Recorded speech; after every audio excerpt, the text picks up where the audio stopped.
to season 2 of Voice Memos from your bestie, with your bestie. I'm Amanda, that's me.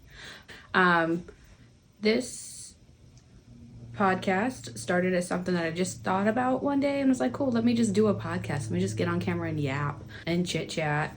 And as I started doing it, I was like, oh wait, this is fun. Like from every aspect of it, like the technical piece, the editing, the planning. I think I just really enjoy planning. And then the execution of it and watching it all come together is a lot of fun. And I enjoy the numbers piece to it when you're putting it on social media and you can see how it's doing, the analytical side of it. And so it turned into like oh wait, this is actually like a fun thing, cool thing that I might be able to keep doing. So here we are, halfway through, or I guess after, doing season 1, if you want to call it that. Because this is season 2. One of my goals for 2024 was to publish a book that I had been working on since 2021. Bought a computer for it and everything, and then it was time for me to kind of focus on that, hone in on that. So all of my attention went to the book, and I couldn't figure out how to juggle the podcast side of it plus the book. It was just really hard for me to juggle with work and family. So I, was like, let me pause the podcast. I can come back to that at a later time when I'm ready, and then I can focus on the book. That came out September, mid-September, early September, which was really exciting. And then I wanted to bring the podcast back about November, December, but it was Q4. And for those of you in retail, you understand what Q4 looks like. So here we are, still technically in Q4 for me, but we're able to start it over. I was able to really think about what I wanted this to look like, what I wanted it to sound like, the direction I wanted it to go, and kind of fine tune some pieces from this first season. So let's start with a recap. Like what did we leave off on? I'm still obviously painfully, maybe not painfully, but I'm still obviously single and still dating, which is a big piece of what this podcast is just bringing my experiences to you guys. A lot of my friends are single or in relationships, so they don't have to deal with this side of it. And it's nice for them to, from what I've been told, to see what's going on out there and I guess realize that their grass is greener than mine, but I water mine pretty often, so I'm not doing too bad. I have uncovered after my book, shortly after, some inner child work that I have to do to heal some of those wounds, and it's been a slow burn process. Half of me is like, I don't want to do it. What's it gonna fix? As far as those relationships go, is it worth it? Can I just keep going on? I don't know. I'm still kind of in that in-between space, but I know what it would do for me, and I can see it and how it shows up for me in not necessarily my day-to-day, but like in any like intrapersonal relationships that I have, and how I communicate, and it all just kind of makes sense, bigger picture. Let's see, at work, I worked a lot of days in a row, a lot of heavy days, and I was asked to be flexible in ways that I shouldn't have asked to be flexible, so I had a mental breakdown at work. And then I just took a lot of extra time off. Not like a leave of absence or anything, but I just needed time to rot in bed and just watch TV and eat cookies and order Postmates or takeout, whatever. Oh, I'm not blonde anymore. You didn't know that from the first podcast. Or maybe you did. And I still have obviously some blonde pieces, but I went back to my dark, my natural, kind of almost. So I think what everyone is most excited about, and by everyone I mean me, but I was also depressed by this, is just a nice little dating recap of 2024. So I'm going to do like a little bit of a Spotify Wrapped, but for my dating, how that went, how my love life came to be. So I should have made note cards. I think I might pause this and do that.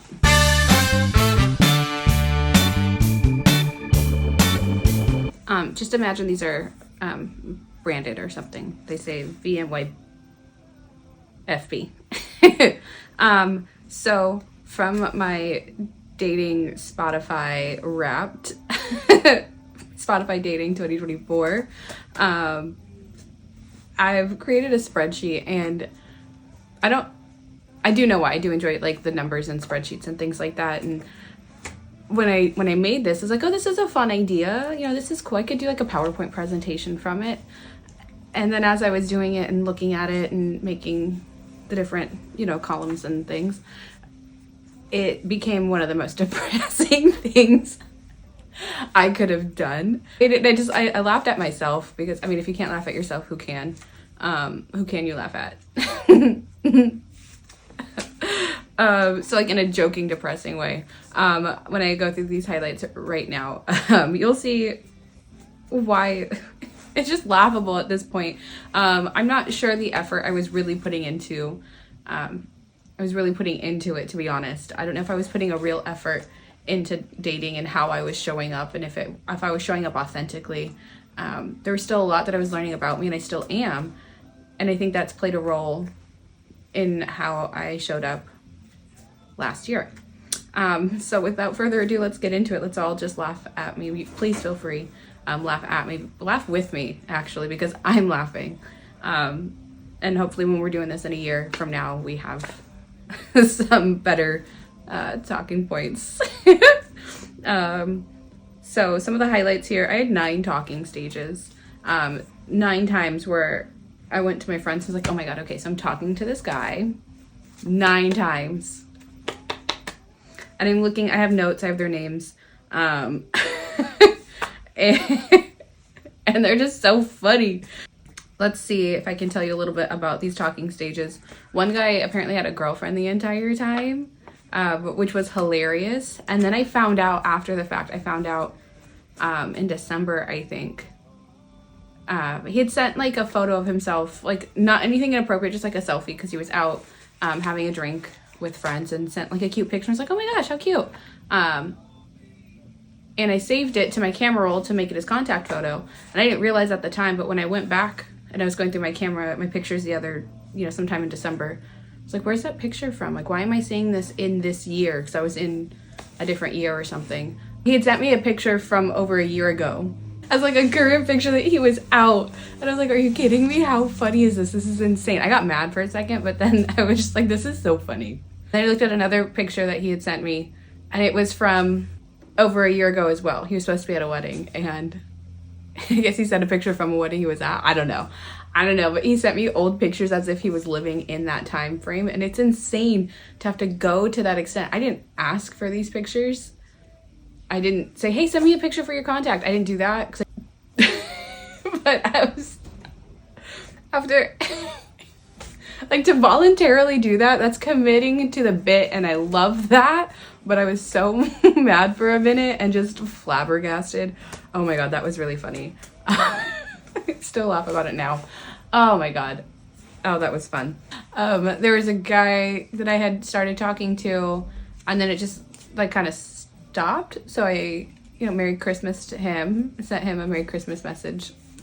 That ended up into a date, which was my last date of 2024. It was a great date. It was so much fun. It was honestly probably one of my favorite dates that turned so bad. I got home, he had told me, let me know when you get home, text me when you get home so I know you got home safe, which I love. I think that's so cute. And so thoughtful, and it's just like a basic thing, but I like it. And then I, was, hey, I'm home, had a great time. We said goodnight. 10 minutes later, he sends me a text. Mind you, this is the first date, okay? Sends me a text and it's like, I feel like you're involved with someone else and you don't want to be. What? First of all, this is the first date, okay? This is the first date. So if I am involved with someone else, maybe I wasn't at the time, but if I was, what is it? Like, what does it matter? It's the first date. We're not anything exclusive. We're getting to know each other. I'm expecting you to be involved with someone else, not to the full extent of like a full-blown relationship, but I do expect you to be talking to other people, to have other conversations going. Sure. Because I would expect you to expect that from me. But when you come to me and you ask me, hey, are you talking to anyone else? And I tell you yes or no, I need you to believe me, because if you don't believe me now, are you going to believe me later? So that was just wild. That turned into a whole thing. And I had received a text when I got in the car, and he saw it, and I was like, oh, I'll just read that later, because it was Angie. She had sent me a text. And he was like, who is that unsaved number? Like, when he was texting me later, and I was like, I don't have any unsaved numbers. I can't stand unsaved numbers. I save every number. I was like, I don't have unsaved numbers. Like, I don't know what you're talking about. And I called him at this point, because I'm like, what's going on? Like, where is this spiral coming from? And he said, there was a name that popped up. Like, it was all spelled out. I was like, oh, that was Angie, because her name's in all caps, because of, like, how I have her in my phone.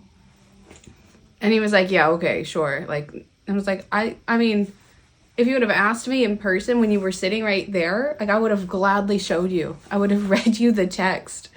Like, there is no reason. That one still gets me a little mad. It's one of those, like, either way, the point of the matter is it's a first date, so it doesn't matter who else I'm talking to. I'm here with you. I'm getting to know you. Like, if things progress and they are getting better and things like that, then yeah, I stop talking to other people. That's what I'm expecting. And then he hung up on me, which was fun. So I texted him. I said, call me when you wake up, so like we could talk about this like adults, you know? And then I thought about it, or went to sleep, thought about it the next day, and sent him like a very long, well-written text, and was like, you know what? Whoever hurt you did a lot of damage, and you're still healing from that, and like I understand, but I'm not going to allow who hurt you to hurt me, because I did nothing to deserve that. And basically, like, his insecurities are going to destroy him if he doesn't work on those. I wished him light, love, and healing in 2025, and said, I won't be reaching out again, don't call me. And he didn't call me. That was wild. What a fun one. So with that, I went on 3 first dates. One was bad, and that was at the beginning of the year, which I talked about in season 1 of the podcast. I went on another one, which was really good. Oh, that one was really good too, but also got ghosted. But that guy, we'll talk about him in a we'll talk about him. He comes back. And then this is the last date that I went on, was the best date that I had been on, but then it turned so bad. So 3 first dates, I went on 0. I went on 0 second dates. And I think that was the point where it got depressing, and I was just like, oh, okay. Yeah. I think a date and hanging out with someone are completely different. I don't count them as the same thing. So like if we're going out, you're taking me out, we're going, I don't know, out, but not just like staying at someone's place and hanging out and watching a movie. Like, that's not a date. Not when you're first dating or getting to know someone. Like, that's not, no. Let's see. I had one situationship, which was talked about in the first season of the podcast. I was ghosted 4 times, and I was also haunted 4 times, twice by the same guy. So that's where, like, this guy goes ghost, right? Leaves you alone, doesn't contact you, doesn't like anything that you post, like nothing like that. When it becomes a haunting is when they start to like kind of tap on the window, or also called window tapping. So they'll like your story, they'll swipe up on your story, they'll do something to kind of like sneak back, but not actually initiate any kind of conversation. So yeah, I was haunted 4 times, twice by the same guy. I blocked 4 men. I blocked one of the guys. I blocked twice. I blocked his phone number, because that was our main method of contact. But we had already unfollowed, or I had unfollowed, removed follower on Instagram. Blocked his phone number, so then he followed me on Instagram. And I was like, what are we doing here? Like, this is, mind you, this is a grown man. He's older than me, not much older, but he's older than me. Followed me on Instagram, so I unblocked his phone number. Within 3 days, he was reblocked, which was like, that was hilarious. Oh my God. And then when I made my list, I unblocked him. For what reason? There isn't any, just because that feels like I'm holding on to something. And I was just like, I think I've made my point clear, because I did tell him, like, don't talk to me, don't reach out to me, like, figure your life out, because I'm not doing this. Like, that's not who I am to you. We're not friends, so there's no need for this back and forth. I gained 2 new Instagram followers, but I think I just needed to say that because I'm not on, like, the dating apps for Instagram followers.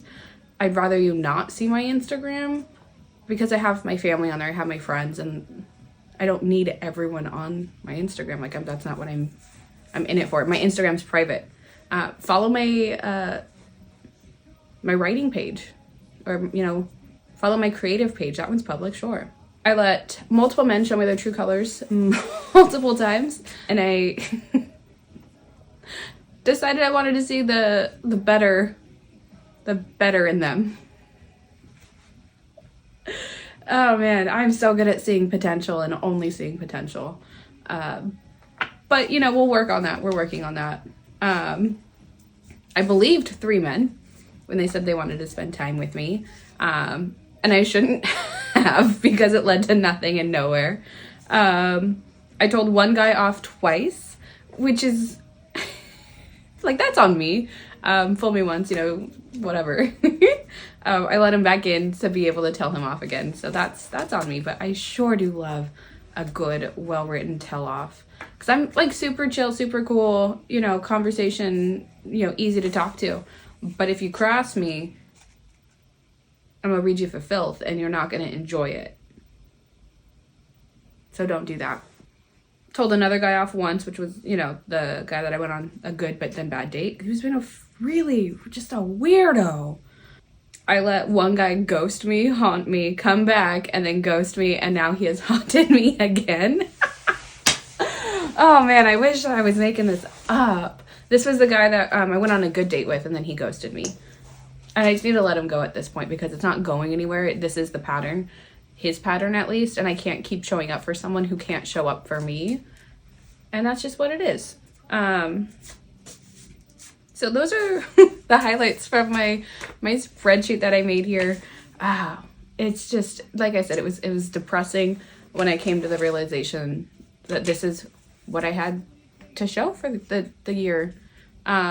Were there some other things going on that, you know, might have created some emotional unavailability from me? Yeah, but they shouldn't have, looking back at it. Like, I shouldn't have let things affect me the way that they did.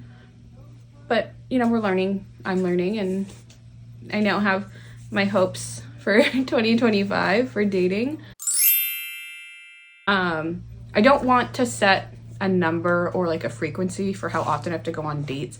I want it to feel authentic and not to feel rushed. So if that means I go on 4 dates in January and 18 in February and 2 in March, whatever it is. I know that's like 18 dates in February. That's crazy. I don't, it was just like a number out there, but I don't want to set a frequency, or, like I said, a frequency or a set number. I just want them to come authentically, but I do need to put an effort into going on those dates or securing those dates. And they need to be quality dates, not just a date because I want to, or because I need to, or I feel like it's time. Like, it needs to be a quality date. I would like to go on a second, third, or fourth date. I can't believe I didn't go on any second dates last year. That's insane. But I guess not. It makes sense. It tracks when you put everything out the way that I did. I will be in 0 situationships this year. Will not allow it. Part of the inner child work that I have to do, it leads to situationships. I latch on to the attention, and it fills a void that I didn't have as a child. And there'll be a whole episode on that. But that's how I find myself in these situationships. So if I heal or start to work on healing that part of me, I'll be able to identify when that's happening, and I'll be able to cut it off right then and there. We'll see. I need to find the balance between, if someone wants to leave, let them, and fighting for what you want.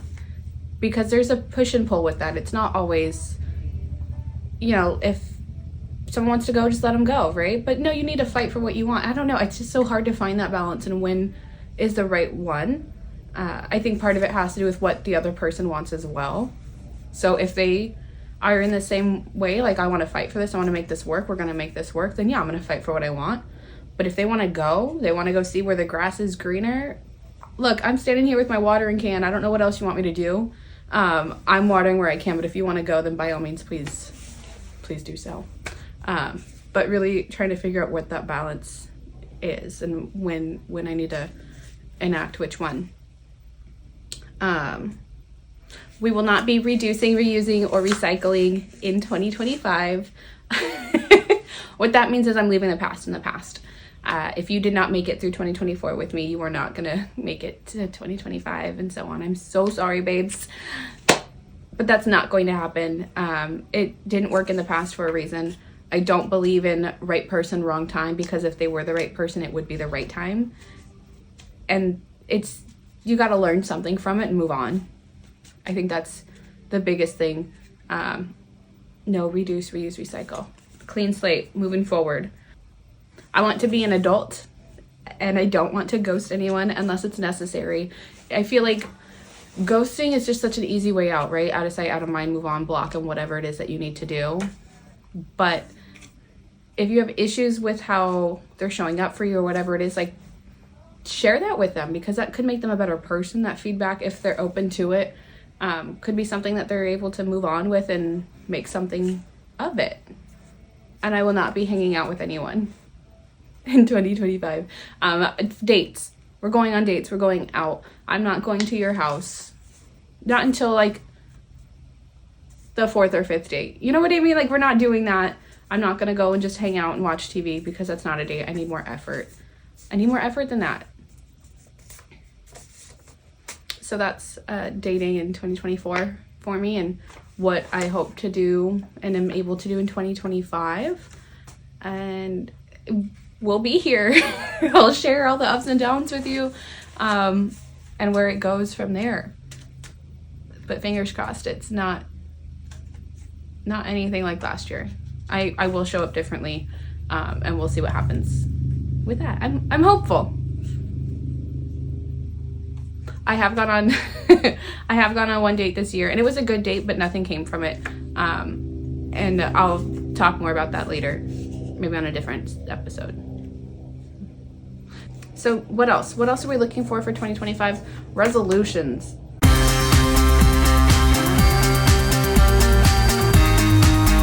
What are our resolutions? I asked, and some people have given me a couple resolutions. Someone said they wanted to read more, and I was just like, a man that reads, I'm obsessed. Someone else wants to get back in school and do well. I'm just like, yes, slay. Let's get back there. Let's do it. Get back in the gym. And I feel like that's everyone's resolution, but it's a good one. A healthy body contributes to a healthy mind, contributes to a healthy lifestyle. Why not try and be as healthy as possible? And then someone also said they wanted to take me on a date. That was the resolution. So we'll see about that one, buddy. I don't know why I said that, but we'll see. What are my resolutions for 2025? I've been reading the book It by Stephen King for years. Literal years. And I want to finish it. I'm not anywhere close to being done, but I want to finish it this year. There's another book that I was reading, The Black Hand. And that's such an easy read, but I just stopped reading it. I will finish that one. I think I could finish that one by the end of the week. Don't quote me on that. But I want to finish the books I've started and also read more. I feel like when I read more, my vocabulary is better, my speech is better, my brain feels better. I just feel better. It's like exercise for your brain and your mind, and that's kind of, I think, something that we all could use right now. I want to do a 5K or a 10K this year. I enjoy running, and I need to get back to that. I obviously haven't, because the air quality is garbage right now, and I've got bad lungs. I mean, they're not terrible, but I've got asthma, and when there's fires around, I have to stay inside because my asthma acts up, like my lungs get real tight, and then I have to go on a steroid pack, and I was like, I don't want to do that. But, we'll get back out there. I need to be better with my skincare routine. I need to do it more often. I have, thankfully, and I am so grateful for it, I have good skin. already, but I haven't really done anything to earn it. It's genetics. If you've seen my mom, if you've seen my dad, they don't look their age. So they've got good skin. So I just need to maintain what I've been given and really take care of it. And I have so much product to do that. There's no reason why I can't. So I need to be better with that. I need to take care of me, because you can't pour from an empty cup, right? I need to nurture my relationships. And that's just any relationship that I have with, my friends, my family, with my coworkers. Like, I need to make sure that I'm maintaining those, that I'm giving those the time and attention that they need to really flourish. Because I think I've said this a million times. This has been my anecdote all episode. Grass is greener where you water it. And I want the green grass to grow all around, and the green grass to grow all around. I need to be more financially responsible. It's time. And so I will do that. I will be more financially responsible. I really enjoy numbers. It scratches that part of my brain. I can't get, I love a spreadsheet. I love being creative and writing and painting, and I love numbers and when things make sense and logic. When my right brain and left brain come together, oh man, it's wonderful. But I do need to be more financially responsible. And I want to keep my car clean. I don't want to have to tell people, don't look at my car. Close your eyes when you're in my car. Step on whatever's on the floor, it's fine. I don't want to do that anymore. And that one, I am going to say I will start that February 1st. We'll check in around February 1st to make sure that I got that done. But yeah, okay, so anyway, those are some of my resolutions for this year. I'll try and hold myself accountable here, because why not? It's a good place to do it. Alexa, turn music down. So yeah, we'll see how that goes. I don't know at this exact point in time what the next episode will be, so I'm not going to tell you what to expect or what to be ready for. I've got my list. I've got my notes. For some things for this season, but I don't know the order of how it's going to go. But anyway, thank you for tuning in to season 1. No. Thank you for tuning in to episode 1 of season 2. We'll see you on the next one. And if you have any voice memos to send to your bestie, send them to me. I love a good voice memo. Send it. And I'll see you next time.